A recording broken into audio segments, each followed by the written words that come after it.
வணக்கம். உங்களோட வாழ்க்கையில உங்களை காயப்படுத்திக்கிட்டே இருக்கிற உறவுகளை எப்படி சமாளிக்கிறதுனே தெரியல அப்படின்னு வருத்தப்பட்டுட்டே இருக்கீங்கன்னா இந்த வீடியோ பதிவு உங்களுக்காக தான். வீடியோவை ஸ்கிப் பண்ணாம முழுசா கேளுங்க. நிறைய பேருங்க நம்மளை சுத்தி இருக்கிற நிறைய பேர் என்ன பண்ணுவாங்கன்னா, நம்மளை ஏதாவது ஒரு காரணத்தை வச்சு காயப்படுத்திக்கிட்டே இருப்பாங்க. குத்தி குத்தி ரணமாக்கிக்கிட்டே இருப்பாங்க. இன்னும் சொல்லணும்னா நிறைய பேர் சின்னதா நீங்க ஒரு பிரச்சனையில இருப்பீங்க. அந்த பிரச்சனையை ஆற விடாம மறுபடி அதை கிளறி உங்களை காயப்படுத்திக்கிட்டே இருக்கிற மனுஷங்க நிறைய பேர் இருக்காங்க. ஸோ அந்த எல்லா மனுஷங்க கிட்ட இருந்தும் எப்படிங்க நான் விடுதலை ஆகிறது? எப்போ பார்த்தாலும் சில பேர் நம்மளை கஷ்டப்படுத்திக்கிட்டே இருக்காங்க, காயப்படுத்திக்கிட்டே இருக்காங்க.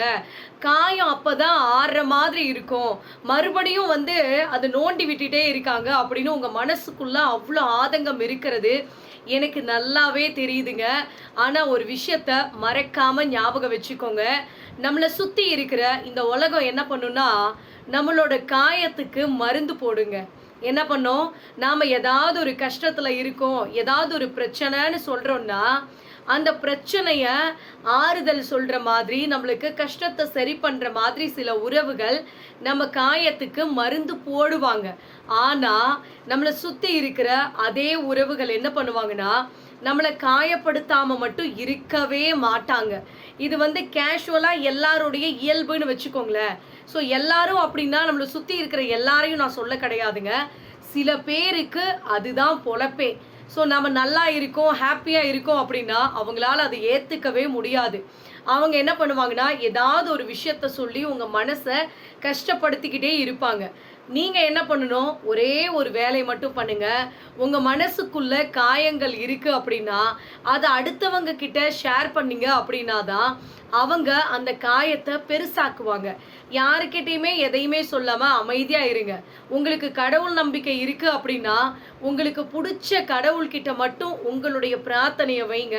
உங்கள் மனசு கஷ்டமாக இருக்கா, கடவுளே எனக்கு கஷ்டமாக இருக்குது, நீ தான் அதை சரி பண்ணணும் அப்படின்னு கடவுள் மேலே பாரத்தை போட்டுட்டு நிம்மதியாக உங்கள் வேலையை பார்க்க ஆரம்பிச்சிருங்க. உங்களோட பிரச்சனை தன்னால் முடிஞ்சு போயிடும். உங்கள் மனசுக்குள்ளே இருக்கிற காயங்களும் நீட்டாக சரியாயிடும். அந்த காயங்களும் கொஞ்சம் கொஞ்சமாக ஆற ஆரம்பிச்சிடும். இதுவே நீங்கள் அடுத்தவங்க கிட்ட கொட்டி அந்த விஷயத்தையெல்லாம் சொல்லி தீத்தாதான் என் மனசே நிம்மதியாகும் அப்படின்னு நீங்கள் இறங்க ஆரம்பிச்சிங்கன்னா உங்களோட பிரச்சனையை சரி பண்ணுறதுக்கு அந்த கடவுளே வந்தாலும் முடியவே முடியாது. ஞாபகம் வச்சுக்கோங்க. உறவுகளுக்குள்ள விரிசல் வர்றதுக்கு, பிரிவு வர்றதுக்கு முக்கியமான காரணம் என்னன்னு கொஞ்சம் நல்லா யோசிச்சு பாருங்களேன். ஒன்னே ஒன்று தாங்க, தவறான புரிதலும். முன்னால ஒன்று பேசிட்டு நாம போனதுக்கு அப்புறம் நம்ம பின்னால ஒன்று பேசுறாங்க பார்த்தீங்களா, இதுதான் முக்கியமாக உறவுகளுக்குள்ள பிரிவுகள் வர்றதுக்கு காரணமே.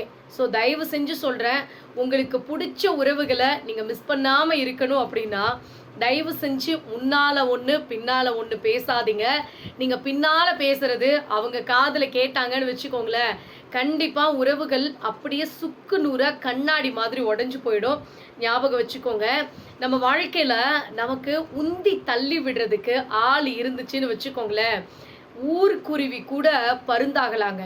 பொதுவாகவே ஒரு பழமொழி சொல்லுவாங்க, ஊர்க்குருவி என்னைக்குமே பருந்தாகவே முடியாது அப்படின்னு சொல்லுவாங்க பார்த்தீங்களா. அதெல்லாம் சும்மா கதைங்க.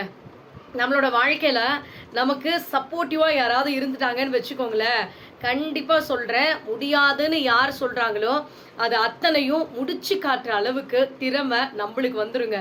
ஒரே ஒரு விஷயத்தை ஞாபகம் வச்சுக்கோங்க, ஊக்குவிக்க ஆள் இருந்தால் ஊக்குவிப்பவனும் தேக்கு விப்பவன் ஆவான் அப்படின்னு சொல்லுவாங்க.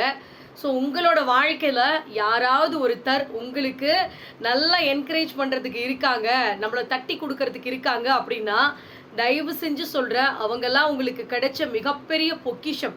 அவங்கள மட்டும் விட்டுறாதீங்க. வாழ்க்கையில் நீங்கள் ஜெயிக்கணும் அப்படின்னா உங்களுக்கு யார் சப்போர்ட்டிவாக இருக்காங்களோ அவங்கள ஸ்ட்ராங்காக பிடிச்சிக்கோங்க. அதுதான் உங்களுக்கு கிடைச்ச மிகப்பெரிய வரப்பிரசாதம் அப்படிங்கிறத மறந்து போயிடாதீங்க. நீங்கள் கண்ணீரோட கலங்கி போய் நிற்கும்போது மனசு ஃபுல்லாக சஞ்சலமாக கஷ்டமாக இருக்குது அப்படின்னு வேதனைப்பட்டுட்டே உட்கார்ந்துருக்காதீங்க. அந்த நேரத்தில் தான் உங்கள் கண்ணீரை பார்த்து துடிக்கிறவங்க யார், நடிக்கிறவங்க யார், அதை பார்த்து ரசிக்கிறவங்க யார் அப்படிங்கிறத நீங்கள் தெள்ள தெளிவாக தெரிஞ்சுக்கிறதுக்கான ஒரு வாய்ப்பை இந்த உலகம் உங்களுக்கு உருவாக்கி கொடுத்துருக்கு. உங்களை சுற்றி இருக்கிற மனுஷங்கள்லாம் உங்களுக்கு ஒரு அருமையான ஆப்பர்ச்சுனிட்டி கொடுத்துருக்காங்க அப்படின்னு அதை நினச்சி சந்தோஷப்படணுமே தவிர, கலங்கி போய் நிற்கும்போது வருத்தப்பட்டுட்டு இருக்காதீங்க. அந்த வருத்தம் 5 பைசாவுக்கு பிரயோஜனம் கிடையாது.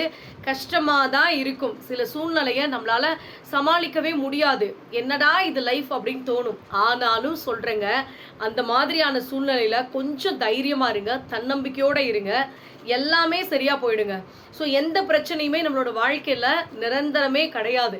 எல்லாத்துக்குமே தீர்வு இருக்குது, எல்லாத்துக்குமே முடிவு இருக்குது, எல்லாத்துக்குமே காலம் பதில் சொல்லும். நீங்கள் எதை பற்றியும் கவலைப்படாதீங்க.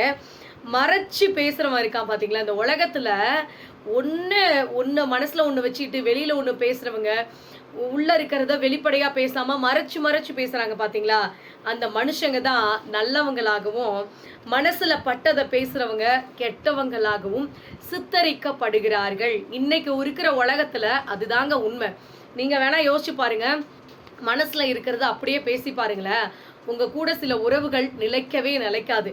ஆனால் பொய்யா நடித்து பார்த்தீங்கன்னா எல்லாரும் உங்களை வல்லவங்க, நல்லவங்க, நானும் தெரிஞ்சவங்கன்னு உங்களை தூக்கி புகழ ஆரம்பிச்சிருவாங்க. ஸோ இதுதான் உலகம். உலகத்துக்கு தகுந்த மாதிரி சில நேரத்தில் நாமளும் நமக்கு தகுந்த மாதிரி மாறிட்டு போய்கிட்டே இருக்கணும். அதுக்காக எல்லாரும் முன்னாலேயும் நடிங்க அப்படின்னு நான் சொல்ல கிடையாதுங்க. இடத்துக்கு தகுந்த மாதிரி உங்களை நீங்கள் மாற்றிக்கோங்க. அதுதான் இன்னைக்கு இருக்கிற காலகட்டத்தில் நமக்கு தேவையான ஒன்று அப்படிங்கிறத மறந்து போயிடாதீங்க. என்றைக்குமே இந்த பொய் சொல்லி ஒரு விஷயத்த நம்ம அடையணும்னு நினச்சோன்னு வச்சுக்கோங்களேன், அதை அடைஞ்சிடலாம். ஆனால் அதனால நம்மளுக்கு கிடைக்கிற அந்த சந்தோஷம் இருக்குது பார்த்தீங்களா, அது நிலைக்கவே நிலைக்காது. ரொம்ப தூரம் அது தொடரவும் முடியாது. ஸோ ப்ளீஸ் அதை ஞாபகம் வச்சுக்கோங்க. பொய் சொல்லி நமக்கு எந்த ஒரு சந்தோஷமோ எந்த ஒரு வெற்றியோ நமக்கு தேவையே கிடையாது அப்படிங்கிறத முடிவு பண்ணிக்கோங்க. எதுவாக இருந்தாலும் உண்மையை சொல்லி அது நம்மளுக்கு கிடைக்கலனாலும் பரவாயில்லைங்க. சில நேரத்தில் நமக்கானது அப்படின்னா அது நம்மளை விட்டு தள்ளி போனாலும் அது எங்கே இருந்தாலும் சரி எப்போவாது உங்கள் கைக்கு வந்து சேரும். அதுக்காக பொய் சொல்லி நம்ம ஏதாவது ஒரு குறுக்கு வழியில் போய் சில விஷயங்களை நம்ம அடைஞ்சிடலாம் அப்படின்லாம் நினைக்காதீங்க. அதனால் வர விளைவுகளையும் நீங்கள் தான் அனுபவிக்கணும். ஞாபகம் வச்சுக்கோங்க. எல்லாமே ஒரு காரணத்துக்காக தான் நம்மளோட வாழ்க்கையில் நடக்குது அப்படிங்கிறத புரிஞ்சுக்கோங்க. ஏன், எதுக்கு, என்ன, எப்படி, இந்த மாதிரியான கொஷின்ஸ் தயவு செஞ்சு கேட்கவே கேட்காதீங்க. நிறைய பேர் இருக்காங்க, நடக்கிறத ஆராய்ச்சி பண்ணுறதுலையே வாழ்க்கையில் முக்கால்வாசி நாட்களை தொலைச்சிருவாங்க.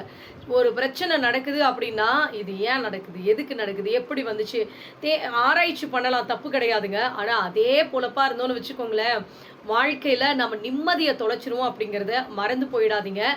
நிறைய பேரை நான் கண்கூடாக பார்த்துருக்கேன். ஸோ ஒரு பிரச்சனை அப்படின்னா விடவே மாட்டாங்க, அதை ஆராய்ச்சி பண்ணிட்டு அதனால் மன உளைச்சல் ஆகிற மனுஷங்க நிறைய பேர் இருக்காங்க. ஸோ நீங்கள் அந்த மாதிரி இருக்கவே கூடாதுங்க. ஒரு பிரச்சனை வருது அப்படின்னா கண்டிப்பாக அது ஏதாவது ஒரு நல்லதுக்காகத்தான் இருக்கும் அப்படின்னு முதல்ல நம்புறதுக்கு பழகிக்கோங்க. உங்களுக்கு வரக்கூடிய பிரச்சனைகள் எல்லாம் தன்னால் விலகி போயிடும். ஞாபகம் வச்சுக்கோங்க. வாழ்க்கை அப்படிங்கிறது ஒரு நாளும் நாம் எதிர்பார்த்த மாதிரி ஜாலியாக ஹாப்பியாக எந்த பிரச்சனையுமே இல்லாமல் சொகுசாக எல்லாமே நம்மளுக்கு கிடைக்கணும் அப்படின்லாம் என்றைக்குமே நினைக்காதீங்க. நாம் நினைக்கிற மாதிரியெல்லாம் இந்த வாழ்க்கை அவ்வளோ சாதாரணமானதெல்லாம் கிடையாதுங்க. நாம் நினச்சது எல்லாமே கிடைக்கும் அப்படின்னா கண்டிப்பாக கிடைக்காது, நடக்காது. ஆனால் நமக்கு பிடிச்ச மாதிரி நம்மளோட வாழ்க்கையை நம்மளால் மாற்றிக்க முடியும், நமக்கு பிடிச்ச மாதிரி உருவாக்கிக்க முடியும். அதுக்கு நீங்கள் கொஞ்சம் என்ன பண்ணணும், முயற்சி பண்ணணும். உங்களோட முயற்சி இருந்தால் மட்டும்தான் எதுவுமே சாத்தியமாகும் அப்படிங்கிறத ஞாபகம் வச்சுக்கோங்க. வாழ்க்கையில் ஜெயிக்கணும் அப்படின்னா முதல்ல உங்களை யாரெல்லாம் இழிவாக நினச்சாங்களோ அவங்களையும், உங்ககிட்ட எப்போ பார்த்தாலும் குறைகளை மட்டுமே சொல்லிட்டு இருக்கிற மனுஷங்க இருக்காங்க பார்த்தீங்களா, அவங்களையும் கொஞ்சம் தள்ளி வைக்கிறதும் இல்லைன்னா அவங்கக்கிட்ட இருந்து நீங்கள் தள்ளி இருக்கிறதும் உங்களுக்கு நல்லது. சில நேரத்தில் அந்த மாதிரியான மனுஷங்களை ஒதுக்கிடுறது தான் உங்களோட வாழ்க்கைக்கு நல்லதுங்க. வாழ்க்கை வேடிக்கையான ஒன்றுங்க. ஏன் இதை நான் சொல்கிறேன்னா, ஒன்றுமே இல்லாமல் நாம் இந்த உலகத்துக்கு வரோம். எல்லா விஷயத்துக்கும் போராடுறோம், கடைசியில் எதுவுமே இல்லாமல் போகிறோம். இதுதான் வாழ்க்கை விசித்திரம் அப்படிங்கிறத நிறைய பேர் புரிஞ்சுக்கிறதே கிடையாது. ஒன்றுமே இல்லாத விஷயத்துக்காக ஆடுற ஆட்டம், போடுற ஓட்டம், பொய்யான நடிப்பு, பொழுதுபோக்கான பேச்சு, தேவைப்படும் போது மட்டுமே தேடல், இதுதான் நிறைய பேருக்கு இன்னைக்கு அன்றாடம் வாழ்க்கையினுடைய வாடிக்கையே இதுவாகவே இருக்குது. ஸோ இதை நம்ம ஒன்றுமே பண்ண முடியாதுங்க. ஸோ இந்த மாதிரியான மனுஷங்க கிட்ட நாம் என்ன பண்ணணும்னா, நமக்கு தேவையானதை நாம் கரெக்டாக எடுத்துகிட்டு நம்மளோட வாழ்க்கையை கரெக்டாக கொண்டு போய்கிட்டே இருக்கணும். அதை ஞாபகம் வச்சுக்கோங்க.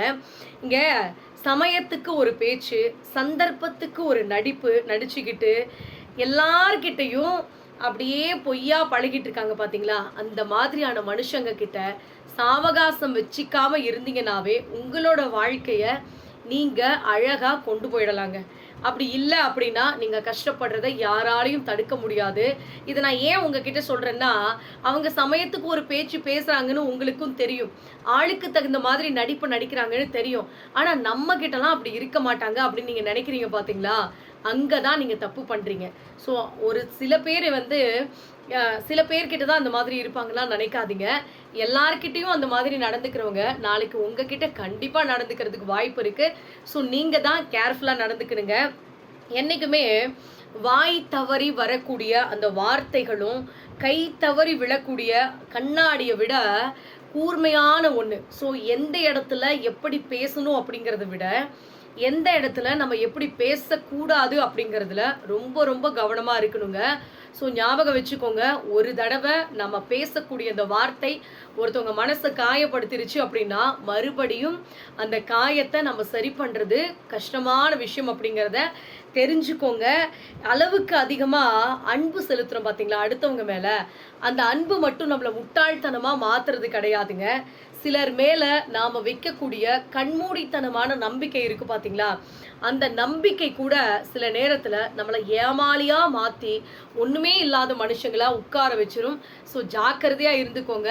வாழ்க்கையில் எல்லாருமே நல்லவங்க, நல்லா பேசுனா நல்லதாக தான் நினைப்பாங்க அப்படின்னு நீங்களே கண்மூடித்தனமாக நம்பிடாதீங்க. அதுவே உங்களை மிகப்பெரிய முட்டாள்தனத்தில் போய் தள்ளிடும். ஞாபகம் வச்சுக்கோங்க.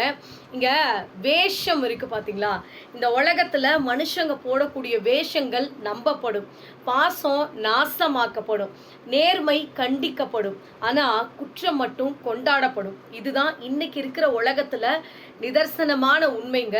ஸோ இந்த உலகத்தில் எல்லாரும் நேர்மையாக இருக்காங்க, உண்மையாக இருக்காங்க அப்படின்லாம் தயவு செஞ்சு நினைக்காதீங்க. அதுக்காக நாம் நேர்மையாக இருக்கக்கூடாதா, நாம் எல்லாரும் மாதிரியும் இருந்துட்டு போயிடலாம் அப்படின்னும் நினைக்காதீங்க. சிம்பிளான ஒரே ஒரு விஷயம்தான், எல்லாரும் எப்படி இருக்காங்களோ அந்த வழியில் போனால் நம்மளுக்கு கஷ்டமே இருக்காதுங்க. ஆனால் நம்ம வாழ்க்கையில் நமக்குன்னு ஒரு பிடிப்பு இருக்காது. ஆனால் சரியான நேர்மையான பாதையில் நீங்கள் போனீங்கன்னு வச்சுக்கோங்களேன், யார் முன்னாலேயும் நீங்கள் தலை குனிஞ்சு நிற்க வேண்டிய அவசியம் கிடையாது. அட் த சேம் டைம் அது கொஞ்சம் கஷ்டமான வழி தான். ஸோ அடுத்தவங்க போகிற வழியை தாண்டி நம்ம சரியான பாதையில் போகிறோம் அப்படின்னா அந்த இடத்துல ஏகப்பட்ட எதிர்ப்புகள் நம்மளுக்கு வரத்தான் செய்யும். ஆனால் அதை சமாளித்து கடந்து போயிட்டீங்கன்னு வச்சுக்கோங்களேன், உங்களை அடிச்சுக்கிறதுக்கு ஒருத்தராலையும் முடியாது. ஞாபகம் வச்சுக்கோங்க. வாழ்க்கையில் சில பேரை விலக்கி வைக்கிறதும் சில பேர்கிட்ட இருந்து விலகி இருக்கிறதும் நமக்கு நல்லதுங்க. இது ஏன் நல்லது அப்படின்னு நான் சொல்கிறேன்னா, சுயநலத்துக்காகலாம் கிடையாதுங்க, நம்மளுடைய தன்மானத்துக்காகத்தான் சொல்கிறேன். ஞாபகம் வச்சுக்கோங்க. ஸோ நிறைய பேரோட லைஃப்பில் நான் லிசன் பண்ண ஒரு விஷயமும் என்னோட லைஃப்பில் நான் அனுபவித்த ஒரு உண்மை என்னன்னு கேட்டிங்கன்னா, எல்லா விஷயத்தையும் நம்ம சாக்ரிஃபைஸ் பண்ணிவிட்டு எல்லாருக்காகவும் எல்லாத்தையும் விட்டு கொடுத்துட்டு நம்ம வாழ்ந்துட்டுருக்க அந்த வாழ்க்கையை கொஞ்சம் திரும்பி பார்த்தீங்கன்னு வச்சுக்கோங்களேன், அடிமத்தனமான வாழ்க்கையை நம்ம வாழ்ந்துட்டுருப்போம். ஸோ நமக்கு பிடிச்ச ஒரு விஷயத்த நம்ம அடைஞ்சே இருக்க மாட்டோம். ஸோ எல்லாரும் சந்தோஷமாக இருக்கணும், எல்லாரும் ஹாப்பியாக இருக்கணும் அப்படிங்கிறதுக்காக எல்லா விஷயத்தையும் நம்ம விட்டு கொடுத்துட்டு கடைசியில் தன்மானத்தை கூட இழந்துட்டு உட்காந்துருப்போம். ஆனால் நமக்காக யாராவது ஏதாவது செஞ்சுருக்காங்களா அப்படின்னு திரும்பி பார்த்தீங்கன்னா ஜீரோ.